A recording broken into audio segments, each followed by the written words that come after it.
একেবারে ভিন্ন প্রেক্ষাপটে দাঁড়িয়ে 30 অক্টোবর আইসিসি টি-20 ওয়ার্ল্ড কাপে বাংলাদেশ মুখোমুখি হচ্ছে জিম্বাবুয়ের।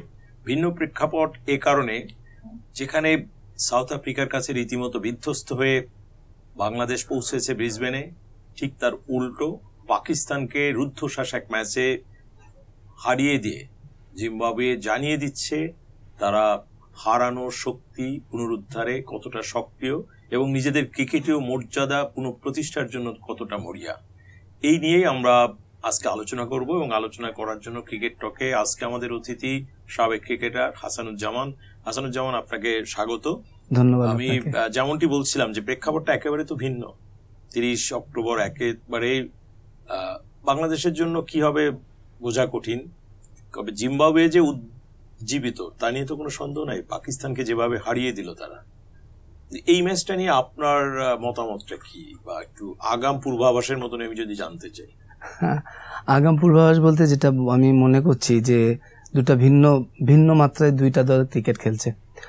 বাংলাদেশ যেমন একটা হিউজ পপুলেটেড কান্ট্রিকে রিপ্রেজেন্ট করছে, ঠিক সেইভাবে জিম্বাবুয়ে কিন্তু তাদের অস্তিত্ব ফিরিয়ে আনার জন্য, তাদের স্ট্যান্ডার্ড, আগের যেই স্ট্যান্ডার্ডে ক্রিকেট খেলতো সেটাকে ফিরিয়ে আনার জন্য তারা কিন্তু শুধু ওয়ার্ল্ড কাপ না, তারা অনেক আগের থেকেই প্রিপেয়ার্ড হয়ে এসেছে, এবং তার প্রস্তুতি যা ছিল সেটাই কিন্তু তারই প্রতিফলন কিন্তু তারা প্রথম রাউন্ড থেকে করেছে। তারা দেখবেন ওয়ার্ল্ড কাপের আগে যে ম্যাচগুলো খেলেছিল একই টার্ম এবং প্যাটার্নে ক্রিকেট খেলছে।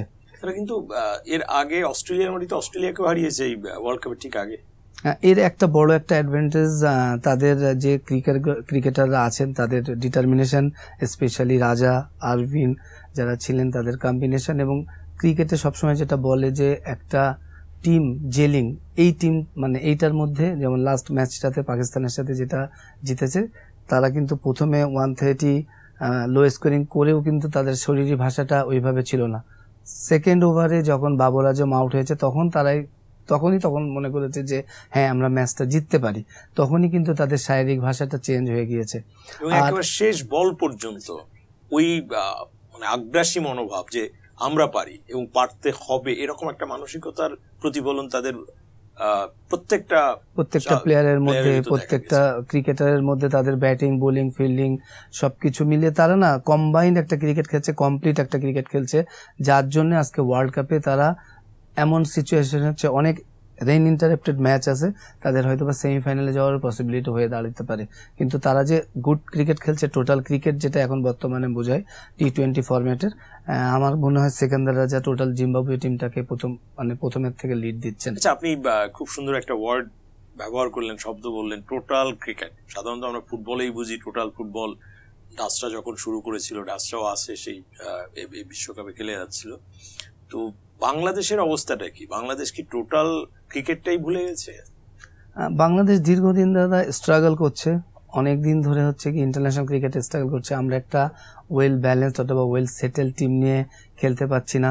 কারণ কি, অনেকদিন ধরে আমরা বলি যে আমাদের ওপেনিং পার্টনারশিপ ফিক্সড করতে পারছি না, মিডল অর্ডারে ঠিক মতন ফিডব্যাক দিচ্ছে না, বোলাররা সামটাইমস ভালো করছে, বোলারদের দুইটা ডিপার্টমেন্ট আছে, একটা স্পিন একটা পেস, সো কোনো কিছু না, সমন্বয়ের বড় একটা অভাব এখানে দেখছি। টোটাল ক্রিকেট বলতে আমি যেটা বোঝাতে চেয়েছি সেটা হচ্ছে কি, ড্রেসিং রুম থেকে শুরু করে অথবা বিফোর দ্য ম্যাচ তার game plan till to end পর্যন্ত কিন্তু একটা টিমের একটা চিন্তা ভাবনা থাকতে, একটা পজিটিভ চিন্তা ভাবনা থাকে, যেটা রোল করে ম্যাচ বের করতে হয়, ম্যাচ জিততে হয়। সো আমাদের দেশে যে ধরনের ক্রিকেটার, যে ধরনের সাপোর্টিং স্টাফস বাংলাদেশ টিমটাকে রান করছে, আমার কোনো জায়গায় কেন যেন মনে হচ্ছে যে একটা সমন্বয়হীনতার অভাব। সেটা হতে পারে আমাদের cricket ability, sense of cricket, অথবা মাঠে 22 গজে যে সেটার এক্সপোজার যেটা আমরা বলি, সেটা অ্যাজ পার নেম এক্সপোজ করতে পারছি না। আপনি ক্রিকেটারদের নামের কথা বলছেন, কিন্তু সাপোর্ট স্টাফের ক্ষেত্রেও তো খুব নামি দামি বড় বড় নাম আছে, যেমন পেস বোলিং এ ধরুন ডোনাল্ড, আবার আমরা একজন টেকনিক্যাল কনসালটেন্ট নিয়ে আসা হলো শ্রীধরন, এর বাইরেও তো জেমি সিডন্স আছেন ব্যাটিং কনসালটেন্ট বা ব্যাটিং কোচ, অনেক কিছুই আছে। তাদের পারফরমেন্সটা কি প্রশ্নবিদ্ধ হচ্ছে ক্রিকেটারদের পারফরমেন্সের আগে? তাদের পারফরমেন্স প্রশ্নবিদ্ধ আমি এই জন্য বলবো না, এই কোচগুলাই কিন্তু যখন আদার্স টিমগুলো ইন্টারন্যাশনাল টেস্ট প্লেইং নেশন অথবা ওয়ানডে নেশন অথবা টি-20 যারা ভালো খেলে তাদের কিন্তু কোচিং করিয়ে এসেছে। তাদেরকে একমাত্র প্রমাণ করার দায়িত্ব হচ্ছে প্লেয়ারদের। দেখেন শ্রীলঙ্কা এবং বাংলাদেশের কন্ডিশন কিন্তু সেম, উইকেট সেম, তাদের ন্যাচারাল যে ক্রিকেট খেলি আমরা যে ধরনের উইকেটে খেলে অভ্যস্ত, শ্রীলঙ্কা কিন্তু প্রমাণ করে দিয়েছে তারা better then Bangladesh now it is. So আমার কাছে মনে হয় এই সাপোর্টিং স্টাফরাই কিন্তু তাদের প্রপার যে অস্ত্রগুলা, প্রপার যে ইনফরমেশনগুলো, এইগুলোই কিন্তু ইনপুট করে। শ্রীরাম সিদান যেটা আসছেন, উনি হচ্ছে কিন্তু রিসেন্টলি আসছেন।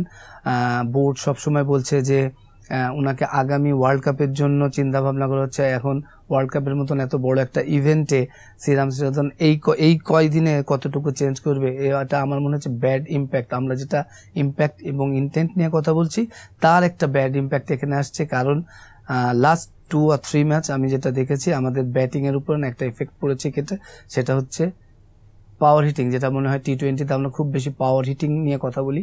পাওয়ার হিটিং ক্রিকেট খেলতে যেয়ে আমাদের কিন্তু ন্যাচারাল ক্রিকেটটা, যেটা আমাদের লিটন, সৌম্য, শান্ত, সাকিব, সোহানের ভিতরে এই চেঞ্জটা এখন আসেনি। তাদের ন্যাচারাল ক্রিকেট থেকে না কম্বাইন্ড হয়ে যাচ্ছে, একটা সংমিশ্রণ দেখছি। শর্টস খেলার আগে প্রি রিটায়ারমেন্ট শর্টস, তারপর ফুটওয়ার্ক, তাদের মানে ফ্রি যে শর্টস গুলা খেলতো, তাদের এই লাস্ট নেদারল্যান্ড ম্যাচেও দেখেছি যে 130 অথবা 136 এ যারা বোলিং করে তাদের খেলতেও কিন্তু আনকমফোর্টেবল ফিল করেছে। মোটা দাগে বললে আপনি যেটা বুঝাতে চাইলেন যে ইম্প্যাক্ট কিন্তু ব্যাড ইম্প্যাক্ট হচ্ছে। আর একটা জায়গায় ধরুন আপনি কোচরা তো খেলে দেবেন, এটাই সত্য কথা, খেলোয়াড়দেরই খেলতে হবে।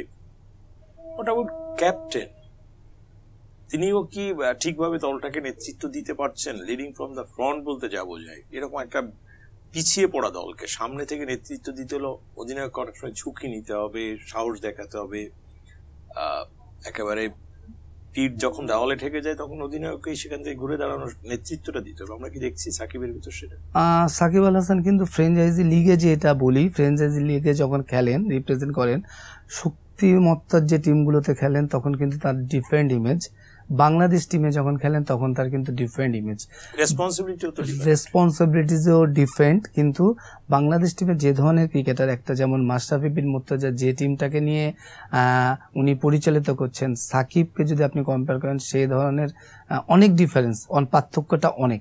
কাগজে কলমে এই টিমটা দুর্বল, অবশ্যই দুর্বল। মানে কি আমাদের যেমন আমরা অনেকটা গিভ আপ করে দিয়েছি, কারণ কি আমাদের যে ক্রিকেটারগুলো, নন এক্সপিরিয়েন্স ক্রিকেটারগুলো ওয়ার্ল্ড কাপের মতন একটা ইভেন্টে যে যখন পারফর্ম করবে, এবং অস্ট্রেলিয়ান মাটিতে যেখানে উপমহাদেশীয় ক্রিকেটারদের জন্য ভেরি ডিফিকাল্ট, ব্যাটিং করা বোলিং করা ইজি, কিন্তু আপনি যখন ব্যাটিং মানে শক্তিশালী একটা টিমের এগেনস্টে বোলিং করবেন, তাসকিনের বোলিং আপনি দেখেছেন, হাসান মাহমুদের বোলিং দেখেছেন, প্রথম ওভারে যেভাবে, প্রথম স্পেলে অথবা প্রথম ওভারে যেভাবে বোলিং করে, ডেথ ওভারে যে অথবা মিডল ওভারে যে সেভাবে পারে না। অবশ্যই অস্ট্রেলিয়ান উইকেট পেসারদের জন্য বাড়তি একটা সুবিধার জায়গা, কিন্তু অনেক বেশি টি-20 ফরম্যাটে এত বেশি ব্যাটসম্যান ওয়েল ইকুইপড হয়ে গিয়েছে যে তাসকিন অথবা হাসান মাহমুদ অথবা মুস্তাফিজের মতন অভিজ্ঞ বোলারকেও খুব দারুণভাবে খেলে দিচ্ছেন। কিন্তু আমার কাছে যেটা মনে হয়, সাকিব আল হাসান কমপ্লিট যদি একটা টিম পেত, যদি প্রত্যেকটা প্লেয়ার তাদের নাম অনুযায়ী, বর্তমানে যে প্লেয়ারগুলো আছে,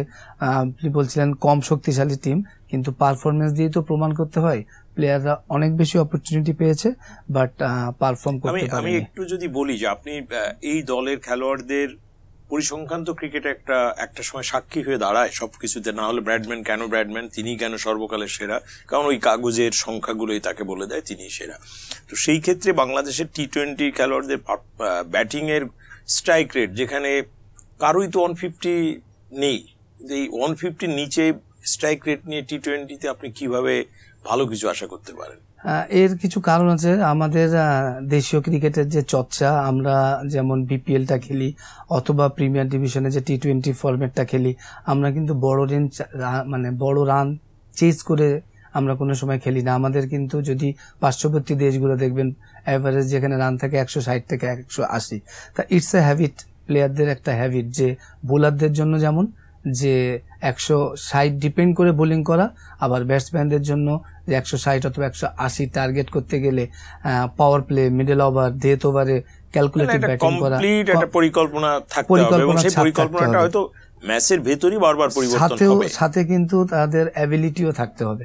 এখন কিন্তু এখন বর্তমান প্রজন্মের যে ক্রিকেটাররা প্রত্যেকটা বলেই কিন্তু কোচ যদি বলে প্রত্যেকটা বলে আপনি 6 মেরে চলে আসেন, কোনো অসুবিধা নেই, আপনার স্ট্রাইক রাইট ইম্পর্টেন্ট। পাওয়ার প্লেতে আপনি যদি 60-70 করেন কোনো প্রবলেম নেই, কিন্তু তখন 60-70 যদি ওপেনিং পার্টনারশিপ করে অটোমেটিক স্ট্রাইক রেট কিন্তু 135 থেকে 136 এক্সিট করে, কিন্তু সেই ধরনের অ্যাবিলিটি প্লেয়ারদের তো থাকতে হবে। আপনি সামর্থ্য নিয়ে যখন কথা বলছেন, তাহলে জিম্বাবুয়ে যেভাবে খেলছে, এই জিম্বাবুয়ের মাটি তো আমরা খুব বেশি আগের কথা না হারিয়ে আসছি, তাহলে তাদের যে উন্নয়ন বা উন্নতি, ইমপ্রুভমেন্ট, যে ভাষায় আপনি বলুন, সেটা দৃশ্যমান হতে শুরু করেছে। আমি দৃশ্যমান বলছি এ কারণে যে একেবারে পরপর ধরুন পাকিস্তানকে হারালো বা অস্ট্রেলিয়াকে হারিয়েছে অস্ট্রেলিয়ার মাটিতে, কিন্তু টোটাল আমরা যদি সবকিছু মিলিয়ে বলি যে ব্র্যান্ডের ক্রিকেটটা তারা খেলছে সেখানে উন্নতির ছোঁয়াটা আছে, যেটা আমাদের নেই। তাহলে আমরা করছিটা কি? এখানে একটা জিনিস আমি যেটা মনে করি সেটা হচ্ছে জিম্বাবুয়েন টিমের 85 থেকে 87 প্লেয়ার্স কিন্তু ফ্র্যাঞ্চাইজি লিগ থেকে অল অ্যারাউন্ড খেলে বেড়ায় সারা ওয়ার্ল্ডে, টি20 স্পেশালি টি20 তারা খেলছে, এমনকি আয়ারল্যান্ডের প্লেয়াররাও খেলছে, সবাই খেলছে। আমরা খেলার সুযোগ করে দিতে পারছি না, আমাদের খেলোয়াড়দের অ্যাবিলিটি নেই, এটা ধরেই ফ্র্যাঞ্চাইজি লিগের যারা ফ্র্যাঞ্চাইজি থাকে তারাই নিচ্ছে না। আমি কাজ করেছি তো ফ্র্যাঞ্চাইজি লিগে, আমি আমার কাছে যেটা মনে হয়েছে যে ফ্র্যাঞ্চাইজি লিগে ন্যাশনাল পারফরমেন্স যতটা এফেক্ট করে তার থেকে কিন্তু এফেক্ট করে বেশি হচ্ছে ইন্ডিভিজুয়াল পারফরমেন্স, এবং ইন্ডিভিজুয়াল কমিউনিকেশন খুব ইম্পর্টেন্ট একটা ইস্যুস। আপনার ন্যাশনাল ক্যাজুয়াল যদি বিজি থাকে, ইন বিটুইন যদি আপনি সেই টিমের সাথে ইনভলভ না থাকেন, কারণ কি বাংলাদেশেই একমাত্র একটা প্লেয়ারই 3টা ফরম্যাটে খেলে। আমাদের সেন্ট্রাল কন্ট্রাক্টে দেখবেন যে ওয়ানডে খেলছে, টেস্ট খেলছে এবং টি20 খেলছে, এমন প্লেয়ার সংখ্যা 5 থেকে 8টা। সো আমার কাছে কেন মনে হয় যে ফ্র্যাঞ্চাইজি লিগটা টি20 ফরম্যাটে যারা বাইরের লিগগুলো খেলে বেড়ায় তাদের different coach, different experience cricketer, এটা একটা হেল্প করে। সেক্ষেত্রে কিন্তু টি20তে আমাদের যে প্লেয়ারগুলো আছে এই প্লেয়ারগুলোর এজেন্ট একটা বড় একটা ফ্যাক্টর, কমিউনিকেশন বড় একটা ফ্যাক্টর। যেমন সিকান্দার রাজা কিন্তু বাংলাদেশে আমি যখন ডিল করেছি খুব স্মল অ্যামাউন্ট অফ ডলার্সে আমি কিন্তু এন্ডোর্স করিয়েছিলাম আমার ফ্র্যাঞ্চাইজিকে ইজি ওয়েতে। সেই সিকান্দার রাজা কিন্তু আউট অফ রিচ হয়ে যাবে। আমি যদি স্পেসিফিক ভাবে বলি, ইউএই টিমের মায়াপ্পান উনি কিন্তু হ্যাটট্রিক করেছে, এবং শুধু হ্যাটট্রিকের জন্য না, তার যে ক্রিকেটীয় পারফরমেন্স, তার যে অ্যাজ এ স্পিনার সে যে ধরনের বোলিং করে, স্পেশালি উনি হাসারাঙ্গা টাইপের বোলার, উইকেট থেকে অ্যাডভান্টেজ নিতে পারে, ব্যাটসম্যানকে বিপদে ফেলতে পারে, অ্যাকচুয়ালি উইকেট থেকে উনি প্রপার ওয়েতে অ্যাডভান্টেজ নিতে পারে। উনি কিন্তু যে কোনো সময় ফ্র্যাঞ্চাইজি লিগের একটা বড় একটা প্লেয়ার হয়ে যাবেন, ডাক পেতেই পারে। আমরা আবার টি20 বিশ্বকাপের ভেতরেই থাকি, যে খেলা হবে ব্রিসবেনে, গাব্বার যে উইকেট, তার সঙ্গে যদি আবহাওয়ার একটা পূর্বাভাস থাকে, সবকিছু মিলিয়ে সেখানে তো পেস বোলারদের বাড়তি একটা সুবিধা সবসময় পায়। মানে অস্ট্রেলিয়ানরা সবসময় করে কি, এই উপমহাদেশের দলকে নিয়ে প্রথমেই গাব্বায় ফেলে, যে এখানে থেকে প্রথমে কোণঠাসা করে তারপরে বাকি জায়গায় নিয়ে যায়। তো বাংলাদেশ জিম্বাবুয়ে ম্যাচ, সেখানে বাংলাদেশেরও ওই গাব্বায় খেলার সুযোগ নেই, এর আগে 2015 বিশ্বকাপে পরিত্যক্ত হয়ে গেল। তো এটা একটা ইনএক্সপিরিয়েন্স ব্যাপার মনে হবে না, যে মাঠটা সম্পর্কে জানা, পরিচিত না? এটা অনেক এফেক্ট করে, একটা মাঠের আয়তন, ওয়েদার।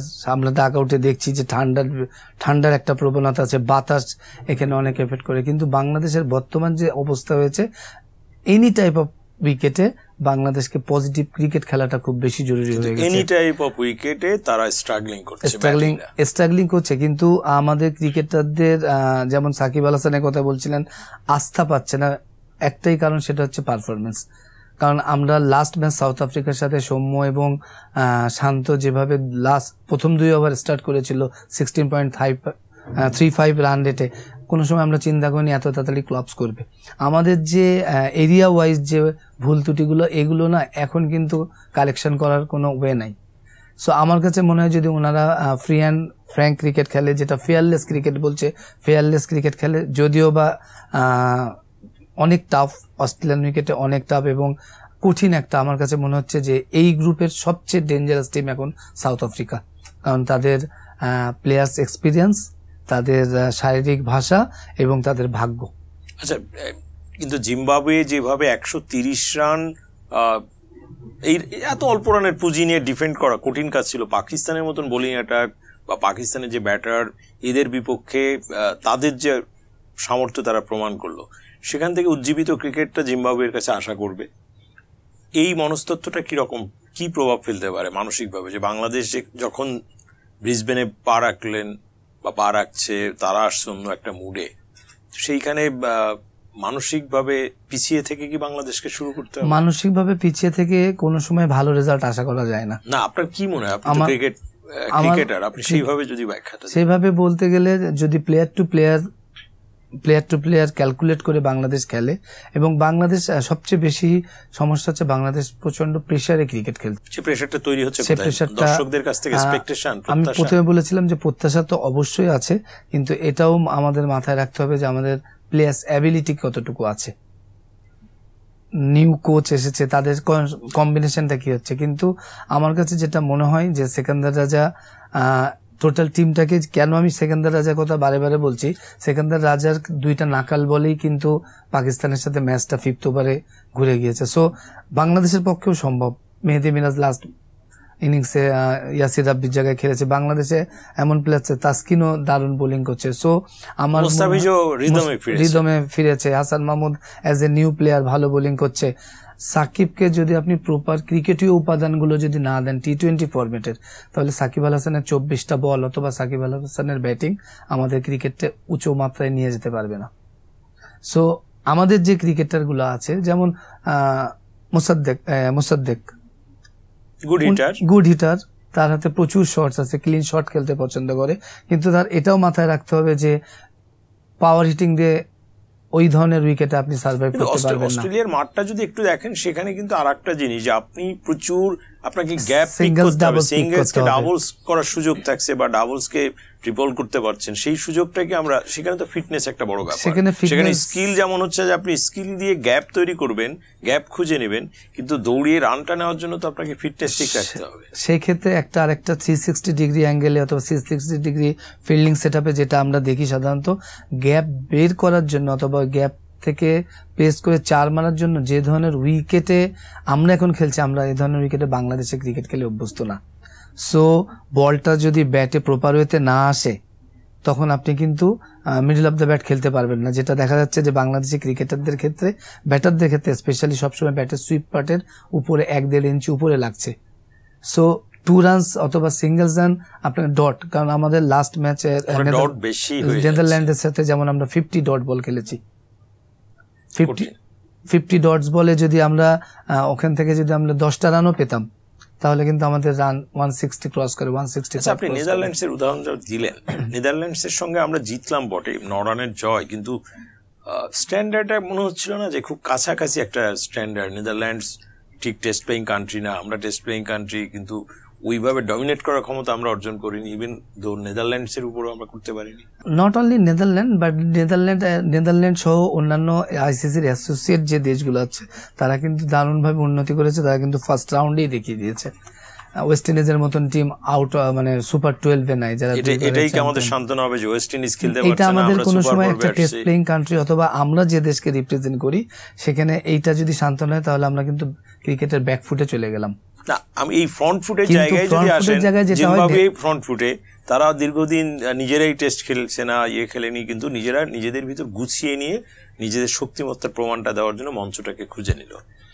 এখন আমার প্রশ্ন ওই জায়গায়, যে বাংলাদেশ যে অবস্থায় যাচ্ছে, ওখানে টস জিতলে কি করা উচিত? ধরুন না, একদম নর্মাল ক্রিকেট বা ওয়েদার ভালো, ব্রিসবেনের গাব্বায় টস জিতে কি আগে ব্যাট করা উচিত? যেহেতু আমাদের টস জিতে আমাদের ব্যাটিং করে নেওয়া উচিত, এই কারণে আমাদের মনে হয় ফ্রি ব্যাটিং করা উচিত। কারণ আমরা কিন্তু এখনো পর্যন্ত রান চেজ করে যে জেতার যে একটা টেন্ডেন্সি, অথবা জিম্বাবুয়ে যদি আপনার 160 অথবা 180 রানের টার্গেট দিয়ে দেয়, তাহলে কিন্তু আমাদের ওই ধরনের ব্যাটিং অর্ডার নাই যে যারা 8 অথবা 10 রান পার ওভার চেজ করে জিততে পারবে। স্ট্রাইক রেট তো পরের বিষয়, কিন্তু 8 থেকে 10 কিন্তু আমরা কোনো সময় টার্গেট ফুলফিল করে আমরা কোনো সময় ম্যাচ কিন্তু জিততে পারিনি। আচ্ছা, এই দুটো দলকে যদি একটু কাটাছেড়া করেন, যে ধরুন জিম্বাবুয়ের স্ট্রেংথ কোথায় আর বাংলাদেশের স্ট্রেংথ কোথায়, জিম্বাবুয়ের উইকনেস কোথায়, বাংলাদেশের উইকনেস কোথায়, জিম্বাবুয়ে আর বাংলাদেশের একটু যদি তুলনামূলক আলোচনা করলে, জিম্বাবুয়ে বর্তমানে বাংলাদেশ থেকে ভালো অবস্থানে আছে, তাদের একটাই কারণ, তাদের প্রত্যেকটা প্লেয়ার পারফর্ম করছে। তাদের ইন্টেনশন এবং তাদের ডিটারমিনেশনটা এখানে আমি সবচেয়ে বেশি এগিয়ে রাখছি। আর টেকনিক্যালি যদি বলেন, টেকনিক্যালি হচ্ছে বাংলাদেশ পিছিয়ে আছে, কারণ আমরা যে কম্বাইন্ড টেকনিকের সাথে যেভাবে যাচ্ছি, একমাত্র আমাদের পেস বোলিং ইউনিট ছাড়া আমরা হচ্ছে জিম্বাবুয়ের থেকে পিছিয়ে আছি। আর স্বাভাবিকভাবেই ম্যাচ উইন করাতে জিম্বাবুয়ে কিন্তু টেকনিক্যালি আরো বেটার খেলার চিন্তা করবে। আপনি অনেক বেশি টেকনিক্যাল কথা বললেন, আমরা টেকনিক্যাল কনসালটেন্ট পেয়েছি শ্রীরাম শ্রীধরনকে, কিন্তু তার দুটো শব্দ ছাড়া ইম্প্যাক্ট, ইন্টেন্ট, এই দুটো শব্দ বেশি আলোচিত হচ্ছে। কিন্তু টেকনিক্যাল একটা মিস্টেক হলো কিনা, যে এরকম একটা ওয়ার্ল্ড কাপের ঠিক আগে একজন লোককে এনে দায়িত্ব দিলাম, আর যিনি হেড কোচ তিনি সাউথ আফ্রিকায় বসে বসে বেতন পাচ্ছেন, দেখছেন, খেলা দেখছেন। আমি যদি আগামী বিশ্বকাপের কথাই ভাবি, কিন্তু এই বিশ্বকাপে তাকে কেন ইন করানো হলো 1 সপ্তাহ 1.5 সপ্তাহ আগে? এটা কি টেকনিক্যাল মিস্টেক কিনা? যে আপনি বলছিলেন যে টিম টেকনিক্যাল মিস্টেক থেকে এত শর্ট টাইমে একটা জায়গায় এইভাবে ইমপ্রুভ করা সম্ভব না। একটা প্লেয়ার না, আমি বলছি একজনকে দায়িত্ব দেওয়া, একেবারে টুর্নামেন্টের আগে এনে দায়িত্ব দেওয়া, আর যিনি দায়িত্বে ছিলেন তাকে সরিয়ে দেওয়া। এই জটিলতা কিন্তু আমাদের এশিয়া কাপের আগের থেকে শুরু হয়েছে। যখন আমরা সিরিজগুলো হারা শুরু করেছি, আমাদের প্লেয়ারদের সাথে সাথে আমাদের বোর্ডের উপরেও কিন্তু একটা প্রত্যাশার চাপও আছে, কারণ আমাদের ক্রিকেট বোর্ডের জবাবদিহিতা অনেক জায়গায়, স্পেশালি মিডিয়ার কাছে। আপনি দেখবেন আমাদের যে প্লেয়ারগুলা মিডিয়ার কাছে জবাবদিহি কেন করবে? এই জন্য না, কারণ জনগণের কাছে জবাবদিহি করবে। জনগণের থেকে কি মিডিয়া আমাদের কাছে যেমন প্রত্যেকটা জায়গায় প্রপার মেসেজটা দেয়, তারপরে প্লেয়ারদের আমাদের সত্যি কথা কি আমরা স্টেটস ওয়াইজ, তারপরে আমাদের পারফরমেন্স ওয়াইজ আমরা যে জিনিস বিষয়গুলো, কারণ আমাদের ক্রিকেটের আবেগের জায়গা, বাংলাদেশে ক্রিকেট বড় একটা আবেগের জায়গায়। এখানে অন্যান্য দেশের ক্রিকেটাররা যতটা সময় নিয়ে ক্রিকেট খেলতে পারে, আমাদের দেশের ক্রিকেটাররা কিন্তু স্পেশালি ইন্টারন্যাশনাল লেভেলে পারে না। আজকে দেখেন বাংলাদেশে ওয়ার্ল্ড কাপ নিয়ে শান্ত সৌম্য লিটনকে নিয়ে যতটা আমরা অ্যানালাইসিস করছি, আমরা কিন্তু বাংলাদেশের এই টিম যে ইন্ডিয়ায় তামিলনাড়ুতে খেলেছে, ওখানে মিথুন 156 এর একটা নট আউট ইনিংস খেলছে, এগুলো নিয়ে কিন্তু আমরা চিন্তা ভাবনা করি না, কারণ সাধারণত আমরা সবসময় টপে যে টিমটা থাকে সেই টিমটাকে নিয়ে আলোচনা করি। এবং আমাদের কাছে সবসময় মনে হয় যে বাইরে যে প্লেয়ারটা আছে সেই প্লেয়ারটাই সবচেয়ে বেশি ইম্পর্টেন্ট প্লেয়ার। সো আমাদের সমর্থকদেরও কিন্তু, যেমন আমি অনেক জায়গায় অনেক পোস্টের সম্মুখীন হই, যেহেতু আমি এক্স ক্রিকেটার, আমার একটা ডিফারেন্ট ট্র্যাক আছে, ডিফারেন্ট ট্রেন্ড আছে। সবাই আমরা মনে করি যে আমাদের ক্রিকেটটা মনে শেষ হয়ে গেল, কারণ আমরা না এখন সবসময় কম্পেয়ার করি 2011 থেকে 2018 পর্যন্ত মাশরাফি, সাকিব, তামিমদের যে টিম, তারা যে অবস্থায় আমাদের ক্রিকেটটাকে রেখে গিয়েছিল তার সাথে সবসময় আমরা তুলনা করি। না, তুলনাটা তো আরো বেটার হওয়া উচিত। যে আমি 2018 পর্যন্ত যদি এরকম ক্রিকেট খেলতে পারি, তাহলে এখন তো আমার আরো ভালো ক্রিকেট খেলার কথা। সেই জায়গায় তামিম, মাশরাফি, মাহমুদুল্লাহ বা মুশফিক, সাকিব, তাদের রিপ্লেসমেন্ট এত লম্বা সময় 19-20 থাকতে পারে। রিপ্লেসমেন্টের ব্যাপারে আমি বলতে চাই এই কারণে, রিপ্লেসমেন্ট কিন্তু তারা ক্রিকেট বোর্ড বলবো না, আমাদের ক্রিকেট সংশ্লিষ্ট যারা আছে রিপ্লেসমেন্টের জায়গা কিন্তু দিয়েছে। আপনার একটু অফ ফর্মের এক্সপিরিয়েন্স ক্রিকেটারও কিন্তু বাদ দিয়েছে। কিন্তু যদি স্পেসিফিকভাবে আমি আপকামিং ক্রিকেটারদের কথা বলি, তারা কি তাদের নির্দিষ্ট জায়গায় পারফর্ম করেছে, অথবা অপরচুনিটি যেটা পেয়েছে সেটা কি পারফর্ম করেছে, কি দেশের মাটিতে কি অ্যাব্রডে? আচ্ছা, আমরা পারফরমেন্স ছাড়া তো আর চলবে না, পারফরমেন্স বাংলাদেশকে করতেই হবে, ওয়ার্ল্ড কাপেই করতে হবে। যদি খালি হাতে ফিরে আসার মতন মনে হবে, যদিও আপনি বলবেন যে ঠিক আছে নেদারল্যান্ডসের বিপক্ষে একটা জয় আছে, কিন্তু জিম্বাবুয়ের সঙ্গে যদি কোনো রকম অঘটন ঘটে, অঘটন বলবো এই কারণে এখনো পর্যন্ত কাগজে কলমে বাংলাদেশ বেটার সাইড, যদিও পারফরমেন্সে মাঠে জিম্বাবুয়ে অন্য কিছু বার্তা দিচ্ছে। আপনাকে যদি খুব প্রেডিকশন করতে বলা হয় যে এই ম্যাচে কি হতে পারে, আমরা চাইবো না যে পয়েন্ট ভাগাভাগি হোক, ম্যাচটা। না, আমিও চাই না, কারণ কি আমাদের বাংলাদেশের এখন খেলা দরকার দাদা, স্পেশালি আমাদের যে সমর্থক অথবা আমাদের যে বিদেশি সমর্থক আছে। আপনি নেদারল্যান্ডসের ম্যাচে দেখেছেন যে প্রবাসীরা ওখানে মুখিয়ে থাকে, এবং তাদের এক একটা উইন, বাংলাদেশের একটা উইন তাদেরকে সেলিব্রেশন দেয়, ইয়ারের সেলিব্রেশন। 15-20 বছরে তারা যেমন আমাদের ঈদ অথবা পূজা বলেন অথবা যে সেলিব্রেশন গুলো থাকে, তার থেকেও বেশি আনন্দ পায় বাংলাদেশ যদি জেতে। সেখানে আমাদের যে প্রবাসী বাঙালি আছে তাদের জন্য হলেও বাংলাদেশ টিমের জেতা উচিত। আর আমি এই জন্য বলছি 50-50 রাখবো। অবশ্যই জিম্বাবুয়েকে আমি অনেক বেশি বেটার টিম মনে করছি বর্তমান ক্রিকেটের, মানে বর্তমান বাংলাদেশের টিমের পারফরমেন্সের জন্য। কিন্তু বাংলাদেশ টিম ঘুরে দাঁড়ানোর মতন অবস্থা আছে, এই জন্য বলছি কারণ আমরা জিম্বাবুয়ের সাথে অনেক ক্রিকেট খেলেছি এবং মানসিকভাবে যদি সাকিব আল হাসানি টিমটাকে হ্যান্ডেল করতে পারে নাইসলি এবং স্পেসিফিক ডেতে যে প্লেয়ারদের পারফরমেন্স যেটা আছে, হতে পারে আমাদের যে সমালোচিত ক্রিকেটার মুস্তাফিজ অনেক ভালো ভালো খেলছে, অনেক ভালো বোলিং করে হয়তো ম্যাচ ঘুরিয়ে দিতে পারে।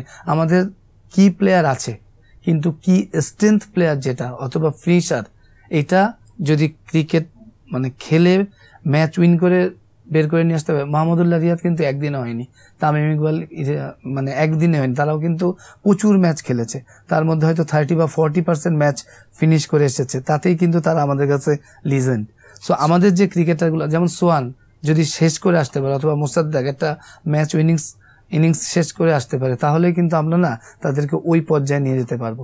আমরা না সো আর্লি গিভ আপ করে দিচ্ছি না, আমরা গিভ আপ করতে চাই না।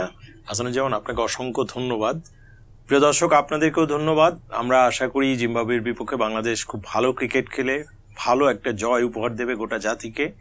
এবং হাসানুজ্জামানের কথা সূত্র ধরেই বলি, প্রবাসে যারা আছেন তারা আরো বেশি উন্মুখ হয়ে থাকেন বাংলাদেশে একটা জয় দেখার জন্য। সুতরাং সেই জয়ের প্রত্যাশা নিয়ে শেষ করছি আজকের মতো। আগামীতে আবার দেখা হবে, ততক্ষণ পর্যন্ত সবার জন্য রইল শুভকামনা।